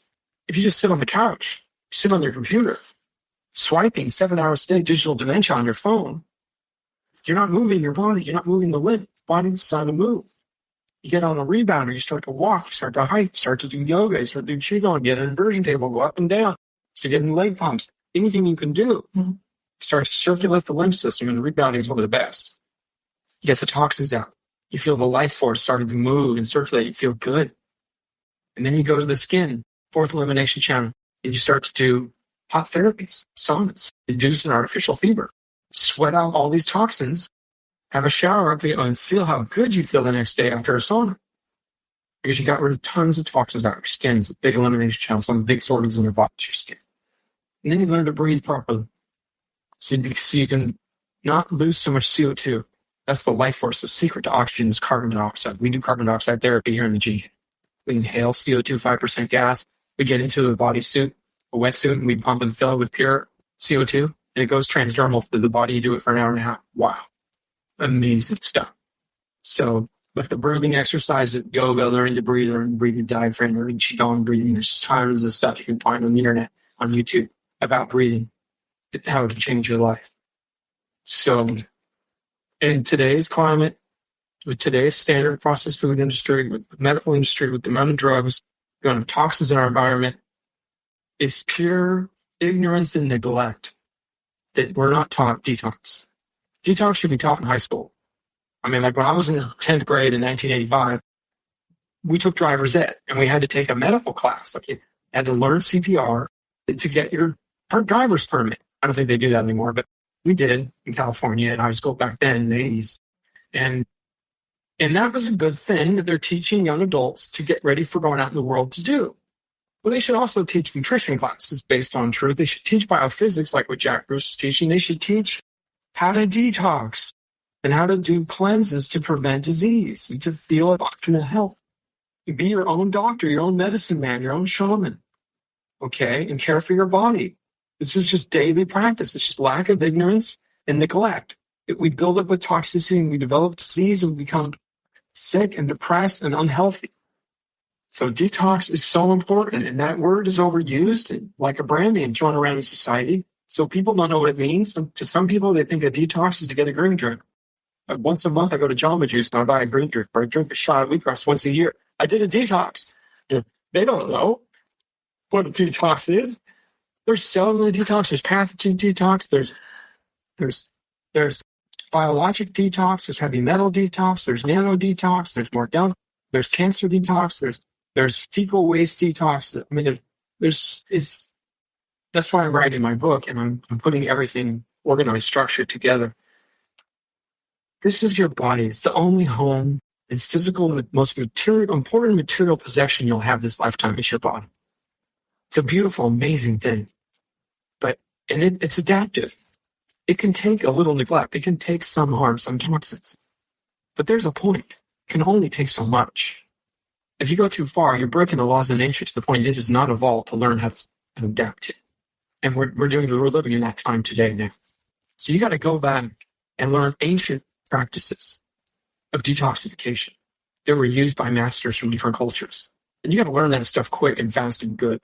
You got to take time off for your busy modern lifestyle and learn how to do that stuff before it's too late. So that you can learn to maintenance detox the way you live, ongoing for the rest of your life. And now have well-being and health and energy. And now you can successfully turn your focus to the other things in your life that you want to do. Because you know how to take care of yourself. Otherwise, you're going to be victim. You're going to get sick young and end up with no hope but surgery or chemo and it's going to take you down. And you're lost and you're not even, it's younger and younger people are getting more serious and serious sicknesses and diseases to more and more people. And it's just going to keep going that way if people don't learn, wake up, take power into their own hands, learn how to take care of their own health, learn how to detox their body, and work with the laws of nature and stop harming themselves. Change their environment. Take back your power. Take control of your hands. It starts with knowledge, with light, with information. It starts with the desire to want to know and want to improve. Some people don't care. I don't know what I want in life. I don't care about it. I'm just going to go with the flow, do what others doing around me, and enjoy a little bit and kind of see as I go. And I don't care if I get sick, and die, cancer, whatever. And that's fine. It's your free will. But as you go through life, you might change your opinion. You might change your mind. You might want to say, hey, you know what? I think I want to stick around. But if I'm going to do that, I want to stick around in a functioning body that feels good, not one with pain and suffering. And then prognoses of diseases that are incurable that make you depressed. Say, gosh, I'm not going to be able to live that long. What was the point of this life? But it just kind of started to grow up and figure out who I am and why I'm here, what I want to do. And now suddenly I'm told I'm going to die soon because I got a disease because I root canals, or I used my cell phone, or I did this, or I did that, or I ate these processed foods. I didn't know. No one told me. That's ignorance. Ignorance is bliss, is what they sell in the factory, in the Matrix, in the Hobbit land. When you're young. It's okay as a kid to have a little ignorance and let them have a fantasy world and play. But you got to wake up. You got to grow up. You got to learn truth. You got to learn knowledge. Knowledge based on truth applied to your intention leads to freedom, not victimhood. Now there's no excuse. You're 100% responsible for everything that happens to you. Take responsibility. Learn higher knowledge. Apply it. If you get really good at it, one day you can have everything you want. Every dream can come true. No one can take anything away from you because it's all wired in your brain. You have that knowledge forever. Well said. That would be amazing if they taught detox in school, Truth. And you mentioned there are stages one can take, like starting with super hydrating structured water, adding in celery juice, live foods, enemas, colonics, probiotic yogurts, and mastering the elimination channels so that you can activate the love bugs. Because if you don't, the lower consciousness bugs will take hold of the host. And I have to say, I cannot wait to try the carbon dioxide bodysuit next time I'm at the Gin Cave. So I have just two more questions for you, Truth, before we go. You know, it's been said that everyone is born an original, you know, when they come into this world, but most people die or leave the body a copy. So what practices do you recommend for staying true to oneself, especially when the factory or the societal pressures push us towards conformity? And then, of course, I'd love to know more about your book. Can you just give us a sneak peek into, you know, what you're going to cover and how it might tie into this concept of creating your reality? Okay, you have to make time, whether it's 1 day a week, it's 4 hours, 2 or 3 days a week. You have to make time to unplug from all the craziness, the busyness, the stimuli, all your so-called responsibilities that you think you have in the matrix. When I say unplug, that means turn off the cell phone. That means go to a park, go out in nature.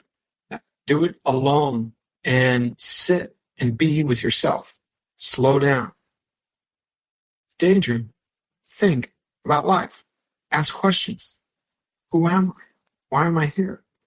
Why am I doing the things I'm doing? Who told me to do them? Am I really doing it because I really want to do it, or am I doing it for someone else?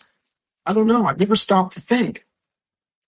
The sooner we learn to do that when we're still young-ish, or at any time of life, the better. And there are a lot of books that I've listed in my spiritual book list and my consults and will be in my book. I don't know everything, but I've learned quite a few things in my 55 years on this planet so far. And some of the stuff I've learned has come through some very rare, unique books that I found in miraculous ways. Maybe I was guided from spirit or other healers, but they're not mainstream books. But they're life-changing knowledge. And once you start to ask the questions, spend some time alone, ask the questions, who am I? Why am I here? You start to open the door for some truth to come to you.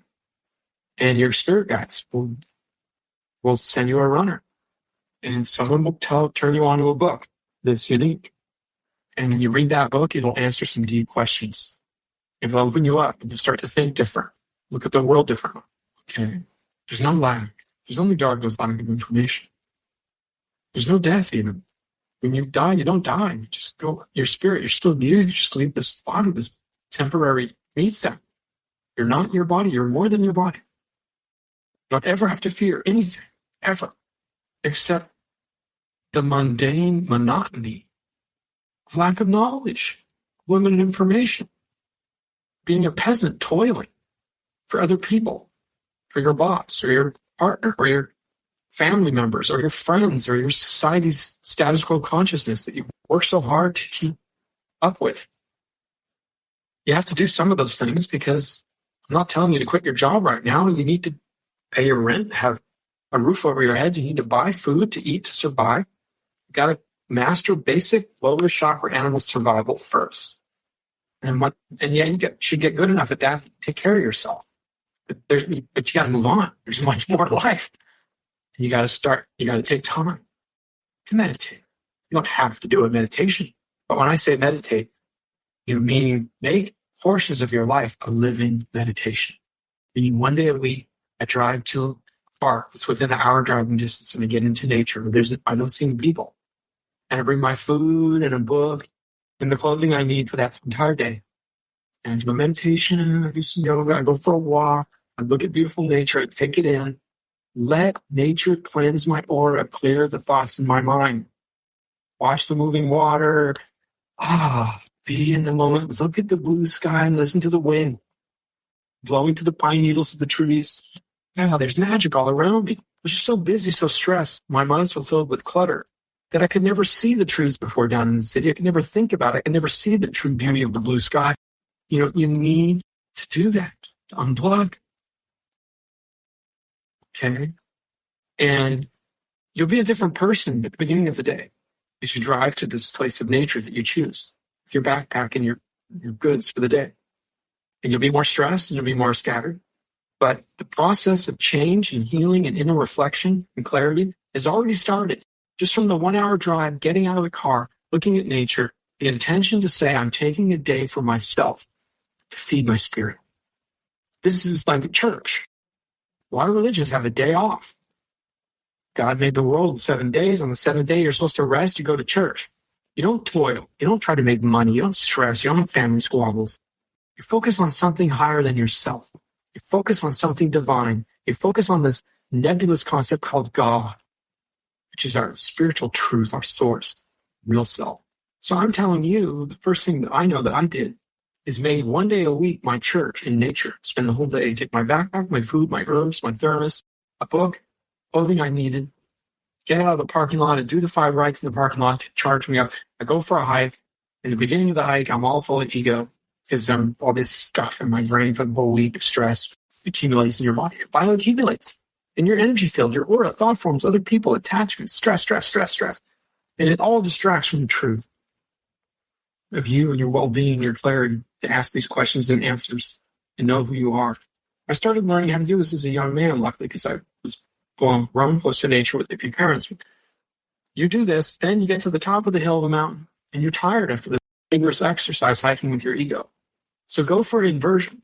Find a slope, a hillside, and lay down on the ground, grounded on your back, with your head downhill and your feet uphill. That makes the blood flow the opposite way to gravity. It lets your colon hang upside down, which helps impactation, and it lets blood go to your brain. And after exercise, if you go to an inversion state, a slanting state, after 15 minutes, 20 minutes of inverting, you close your eyes, you get very calm, you go parasympathetic, you may even fall asleep and have a nap. And there you're grounded, you're picking up all the ions, the frequencies, the energy of nature, the trees, the rocks, the dirt, the soil, the quietness, the wind is beautiful. Then when you wake up from your little rest, your little nap, your slant nap, and you sit upright, you'll be a different person. I promise you. You'll be so calm, clear in the moment, and slowed down and parasympathetic, and you'll have peace. You'll feel like you've been to Hawaii or on vacation for 2 weeks. Like you're calm down. Then I do meditation. And I do building the cloud meditation, which ain't your name at that point. That's my favorite. It's pretty quick. It's pretty powerful. When you learn to build the light cloud, as he talks about in his book on alchemy.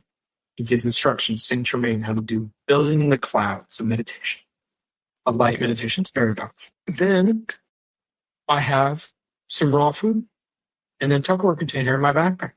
I'm in the moment. I'm so appreciative. I see the beauty all around me, and it's time to eat. Nourish the body. I'm a little hungry. So I pull out my food, I open it up, I look at it, appreciate it, say my affirmation. I intend the miracle of this food turns my body into a miracle. Say it, feel it, believe it, look at the food, and eat your food in the moment. Wow, I'm really appreciating experiencing the food because I'm up here in nature, I'm unplugged, I'm in the moment, I'm slowed down, I'm calmed down, I'm parasympathetic, I have no stress. Oh my God, what a wonderful vacation this day is becoming. And then after the food, I go for a walk, and some more is now I'm walking slow. I'm not ego heavy with all this kinetic energy built up in my system from the whole week of stress down in the city. I'm slow walking, like a meditation, like a Christ walk, taking in everything, the nature. Wow, and it's a beautiful day. And not long before dark, get back to the parking lot, get in my car, so calm and centered, I find I can't drive faster than 30 miles an hour down the mountain. And just Christ fluid. So I just pull over at every hard shoulder to let the cars that might build up behind me go past because I'm in a de-adrenalized state, extremely calm. I get home, and it's time for a small meal, a light dinner. I might make a long Mexican salad, a raw cultured salsa, or sauerkraut, a little bit of lettuce, a little avocado, a lot of small salad in the moment. Is going up to high altitude, exercising, meditating, being in the moment, drinking structured water, eating raw food, taking tonic herbs. I'm at really high altitude. I'll take some rhodiola, so you feel no oxygen sickness because it boosts oxygen. And then coming down below altitude, so good for your body. Such a tune-up. It's like such a human. I'll inhale that food. When I absorb it, I can feel it. You sleep so good. Wake up in the morning, look in the mirror, you look tender, shower. So much, so rested. Then I'll go back to my duty, my service in society, in the matrix, my job, the tonic bar. And I'm centered, calm, and I listen to people with their problems and their chatter and all their talk. And I can stay centered in the state of love and just softly respond with calm replied sentences of good information and make their drinks. And for a day or two, I am in a bliss, calm state from my one day off, my nature day. Okay. That's an example of what I would do to unplug. And during my healing, before I even had a job, I would do several days a week of the nature day all day so that I could really reflect. At first, I started going to little parks in the city to get a tiny bit of nature and do the 5 rides, do my yoga there. And it was a little improvement. But then I needed more. I could feel that my spirit was yearning to feed itself with more nature, to heal, to get up in vibration, to complete me, to make me feel happy, get out of depression. So then I went to an outdoor store and I looked at some maps and some books and learned that there are some mountains, a couple different ones with big parks where people can backpack and camp and stuff at high altitude with trees and that are not that far a drive from one particular city. So then I bought some books and maps, and then I made a field trip where I brought everything I need for the entire day. And I follow the map and I go up to one of these mountains and hit a big park and then find a trailhead and walk until I'm deep in nature somewhere where there's no people. And I find a beautiful spot where I can just sit down like a homeless person all day and hang out. Lean up against a tree, lay down, have a nap, sunbathe a little bit, open up my thermos, have some tea, take an herb, read a little bit of one of the books I brought. The longer I sit down and just be in nature, the more nature works on you, the more healing you get. And sometimes when I really had a bad day, not felt good, I'll go into some shade in a moist soil forest, and I'll dig a hole, and I'll lay in it with some of my bare skin exposed, and I'll pull the soil back around my body and cover it, like you might do at the beach with sand. I'll do that with soil and sit there and lay for an hour or two. Pick up the microbes, and then this is alternate grounding in microbes. Do you know your microbiome? Just taking your shoes off and walking in the forest, a healthy forest, barefoot for a while. I'll do that too every time I go on a hike. I'll slow walk so I don't hurt my feet, but I'll just go grounded. Within minutes, the microbiome in your gut flora is changing because of the quorum sensing communication, the microbes of the earth going through your skin into your gut. And Dr. Will B, he talks about this in some famous podcasts. Diary of a CEO podcast, he's got about 8 million subscribers. It's a big mainstream, good high-end podcast, but he interviews some great people. And Dr. Will B is a top gastroenterologist. He has a famous book called Fiber Fueled. And he really explains how beautiful and important the microbiome is and how it changes. When I heard that from him about nature, oh my gosh, I made it a point every day when I go for a walk in nature. Even if it's just for 5 minutes, 10 minutes of the walk, I take off my shoes and socks, put in my backpack, walk barefoot for the walk, take my microbiome. The longer you spend the whole day in the deepest, most rural, beautiful, pure nature at higher altitude, in a park, I promise you, the better you're going to feel. There's nothing else in life that can make you feel that good. There's no drugs, no relationship, there's no movie, there's no food. It's going to make you feel like that. Nothing even close. That time alone, if you spend a lot of days in nature doing that, it did my healing. At first, you may think about your life a lot, and then then you get bored of that. You run out of things to think about, and you start to just be in the moment. Then you observe nature. Just watch ants crawl around on the ground. Because I used to go when I was 31 years old, and I first got sick, and I quit working for 3 years, and I created my first little gene cave and got on my program. I would go every day in nature for most of the day in the parks. I'd sit in the bushes or under a tree or somewhere away from people pretty much all day. In the first year, I would think a lot about my past, my failed career, my failed relationships, my this, my that, just hashing out my past. But that's part of the clearing, the decapitulation process. And once you cleared that stuff after a while, there's nothing left to think about. Then you find yourself in the moment. I'm looking at clouds and I'm starting to create animal shapes. And then I'm staring at the bark of the tree and watching a lizard walk up the bark slowly, marveling at that. Slowing down, listening to the wind blow through the grass. Watching a little ant crawl on the dirt for like 10 minutes is like the highlight of my day. Because I spent every single day for 3 years alone, sitting in nature, with my backpack, with a book, with my body culture jack meals and my little glass Tupperware containers and a thermos with some tonic or tea.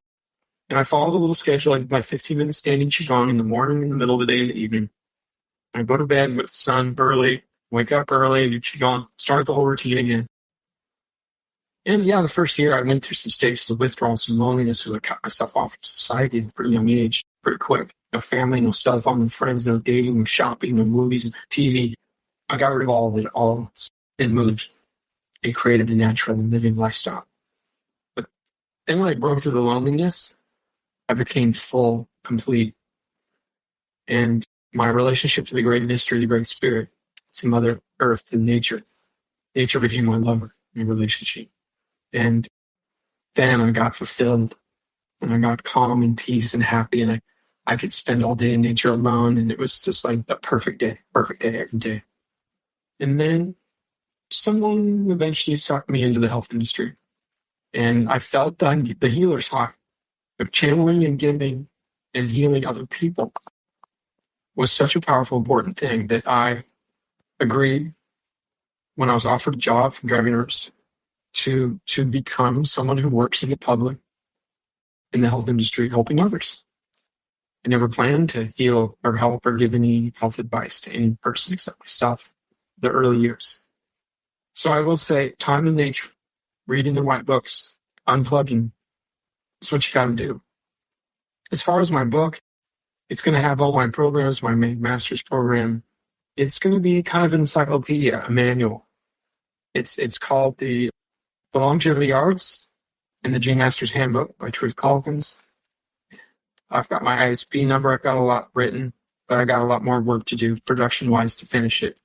It's going to be a large hardbound book. It's going to be a $400 book, $300 or $400 book. It's going to be expensive, but you don't need a consult with me. Like, it's teaching you how to build your own land. It's teaching you everything. You can just read the book over and over again. You have programs for everything, and you can get deep stuff that took me 25 years to learn. You can learn fast, all from a workbook, from this kind of serious manual. So it's a powerful book, and that's why I've priced it high, because it's people who really value this kind of information. One book for a manual that will last you forever, that will change your life with all knowledge. When I read most published normal books, there's only a couple pages out of a whole book that is the heart, the real information, some bits, some nuggets that I want to keep from it. The rest of it, because it's all published for the average reader in the Matrix, for people in The Hobbit, okay, is just filler. It's just time wasting stuff. It's like nonsense. My book's not going to be like that. That's why it's self-published. There's no publisher. It's not designed for average people. It's not going to be sold on Amazon. It's not going to be $30 or $40 like a regular book. I'm not interested in that. This is a master's manual handbook encyclopedia for people that are very serious about learning the truth. Anyone can learn from it if you start working on certain areas, certain chapters, and then grow into the deeper parts of the book over time. But it's really designed for the most serious, advanced, health-minded person who wants the deepest information all in one place. That's it. So many great nuggets you shared. To remember to master the lower chakras, take time to work on the higher centers, and invest your time in nature, to forest bathe, do some inversions, ground, meditate, and commune with Source, and cleanse the stress and just recharge your spirit. Make sure you take time to do that.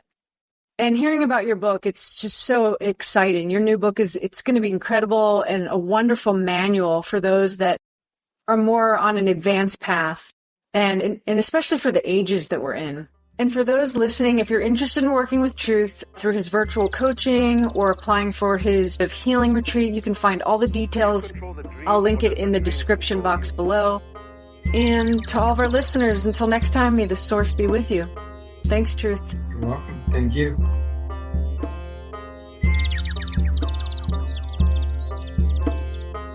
Do you control the dream, or does the dream control you?